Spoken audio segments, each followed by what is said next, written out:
Kami hanya ingin teman-teman itu merasakan apa yang kami rasakan di Jakarta. Buat teman-teman yang mau bergabung di UMKM dan juga seperti misi utama kita memenangkan Mas Anies di 2024, saya mengajak teman-teman untuk yang mulai berusaha dari yang kecil, menengah atau atas. Kita sama-sama maju di sini membangun ekonomi kerakyatan. Ketemu lagi kita di channel yang belum dimajinasi gratis tidak bayar. Assalamualaikum warahmatullahi wabarakatuh. Waalaikumsalam warahmatullahi wabarakatuh. Teman-teman sobat kita Jakarta, senang bergabung dengan Anda. Hari ini Bang Kica ada di daerah Pejaten, Jakarta Selatan, tepatnya di Cafe Pejuang. Bang Kica ditemani oleh Bang Dewa, Pak, orang-orang hebat ini yang mendeklarasikan, mengorganisasi kelompok, menspesialisasikan untuk mendukung Anies Baswedan.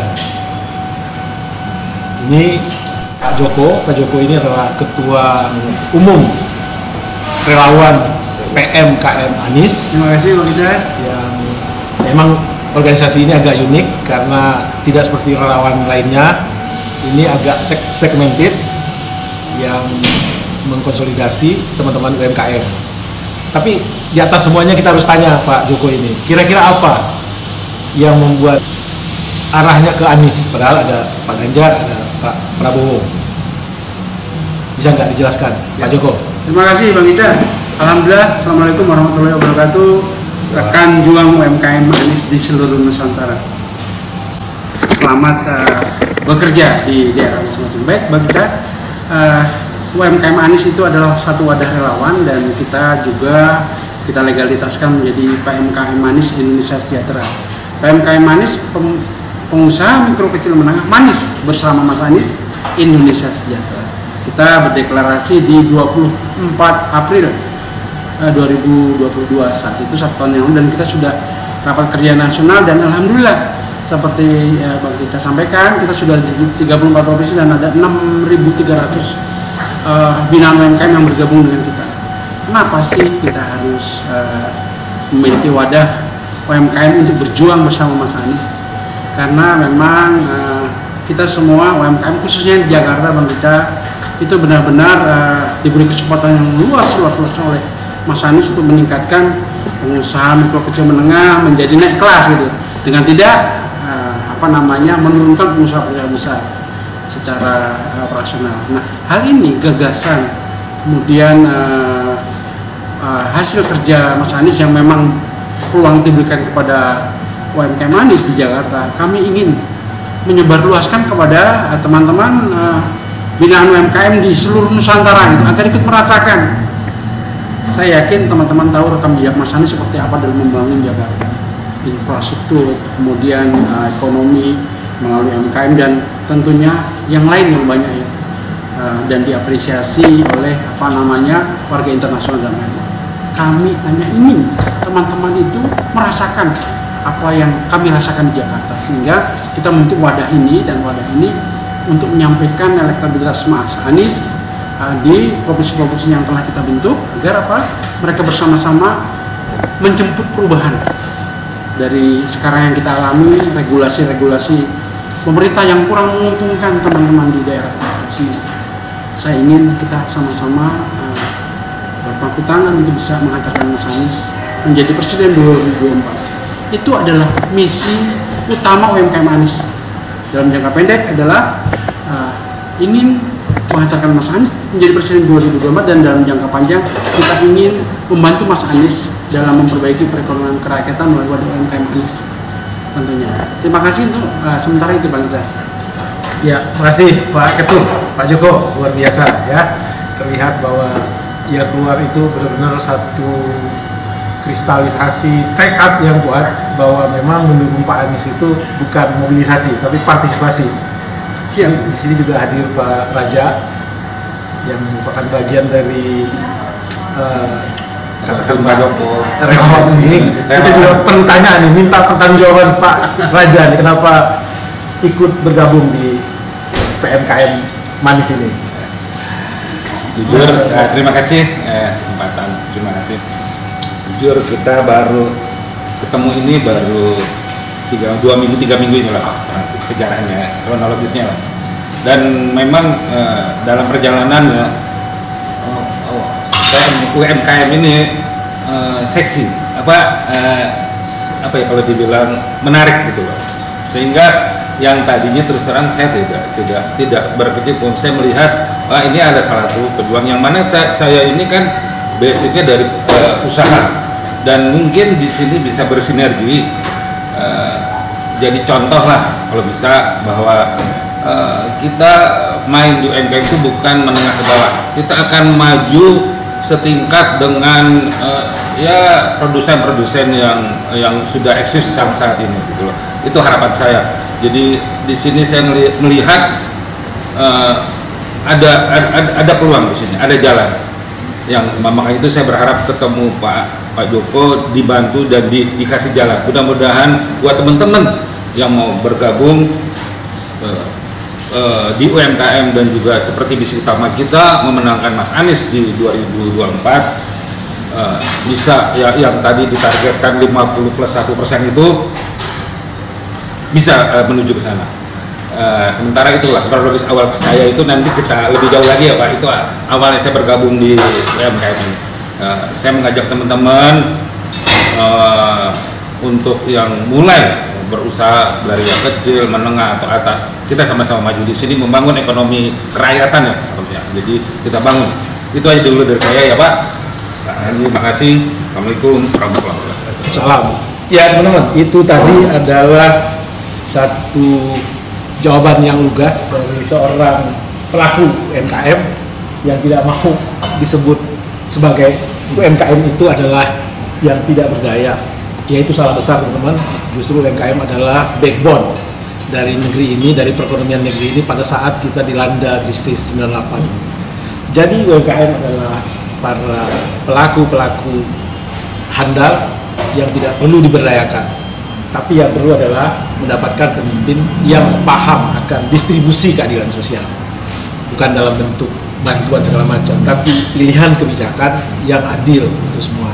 Dan Pak Raja menjelaskan bahwa dengan melihat apa yang dilakukan Pak Anies di Jakarta, Pak Joko juga menyatakan insya Allah harapan-harapan beliau-beliau ini untuk mendapatkan keadilan, jadi bukan pemberdayaan.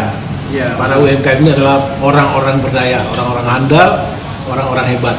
Tetapi porsinya negara adalah mendistribusikan keadilan melalui kebijakan. Itu yang mereka harapkan. Membangun kedaulatan ekonomi melalui UMKM. Nah, di sini juga hadir pakar, bilang pakar dalam bidang SDM, ya kan? Ya, betul. Pak Astra, bolehlah kita minta pendapat beliau atau kita minta pertanggungjawaban beliau kenapa mau menyemplungkan diri, sharing ilmu, sharing pengetahuan kepada teman-teman UMKM ini. Silakan. Oke, ini udah ngajak baru pakar. Baik. Sederhana sih sebetulnya Pak ya. Sebagai masyarakat awam sebenarnya secara saya cuma lihat satu perilaku. Pertanyaan saya dari sebetulnya sederhana aja. Kenapa sih banyak sekali di masyarakat ini yang kalau kita lihat di sosmed yang mendiskreditkan Anies, malah dibilang benci, boleh dibilang kata lebih ekstrem dibilang benci ya, menjatuhkan dengan cara apapun. Loh, dengan cara apapun. Saya sebagai manusia biasa yang coba berpikir mengikuti akal sehat, saya menanya ada apa sih sebenarnya? Saya coba bicara masalah, sampai contoh masalah kasus JIS. Saya coba dengan informasi, dengan berita yang di blow up yang seperti ya, mendiskreditkan karya-karya Anies. Saya sendiri juga rasanya nggak mungkin ya membangun sesuatu itu tanpa perencanaan yang baik. Ternyata begitu kita ikutin, loh, perencanaannya konsultannya pakai konsultan yang profesional, atau dari FIFA juga. Berdasarkan semua seperti itu, akhirnya saya coba mencari gitu Pak Kica. Saya coba cari ini kenapa sih sebenarnya benar nggak Anies seperti ini. Saya coba cari lain-lain bla bla bla bla bla. Loh, ternyata nggak seperti itu. Malah saya coba ngikutin, saya ikutin.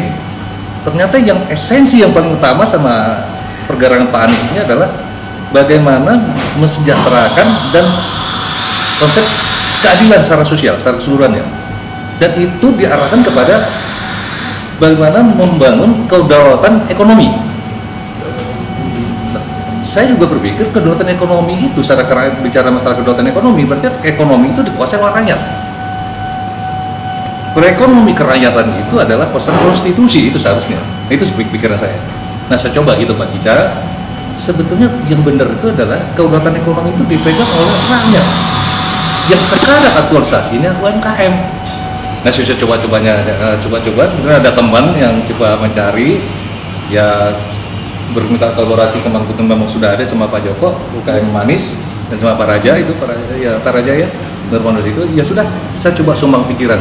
Nah, begitulah Pak Kica, bagaimana saya langkah awal, mengatakan bahasanya, oh kalau begitu saya coba mensupport untuk program-program apa yang diinginkan atau mimpi dari Pak Anies itu betul terwujud untuk 2024 dan mudah-mudahan itu untuk kesejahteraan bangsa dan masyarakat Indonesia sesuai dengan pesan konstitusi dan juga pesan Pancasila yang kita yakini itu adalah way of life kita. Itu Pak Kica, thank you. Siap, makasih Pak Astra. Jadi teman-teman, itu tadi 3 jawaban dari orang-orang hebat dengan latar belakang yang berbeda ketemu dalam satu kepentingan, yaitu bagaimana mengantarkan orang baik Anies Baswedan menjadi presiden di 2024. Inilah yang sejatinya politik, high politik Indonesia, yaitu politik hati nurani. Politik yang bukan mobilisasi, tapi politik partisipasi, lahir dari niat suci. Politik partisipasi itu adalah politik cinta negeri, lahir atas kesadaran diri untuk menjaga Ibu Pertiwi. Politik partisipasi, politik akal budi, satu kata dengan hati, berikan terbaik untuk negeri.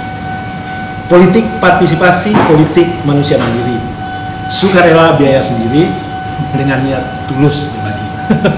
Politik partisipasi, politik ideal anak negeri, bergerak karena niat suci untuk berikan yang terbaik bagi negeri. Itulah dasarnya yang Bang Kica tangkap melatar belakangi teman-teman ini bergerak. Demikian kicau pendek teman-teman sobat Kicau Jakarta sore hari ini, sambil menunggu jamuan makan siang. Kita sudahi. Kita lambai tanpa caci maki. Assalamualaikum warahmatullahi wabarakatuh. Salam perubahan. Salam perubahan.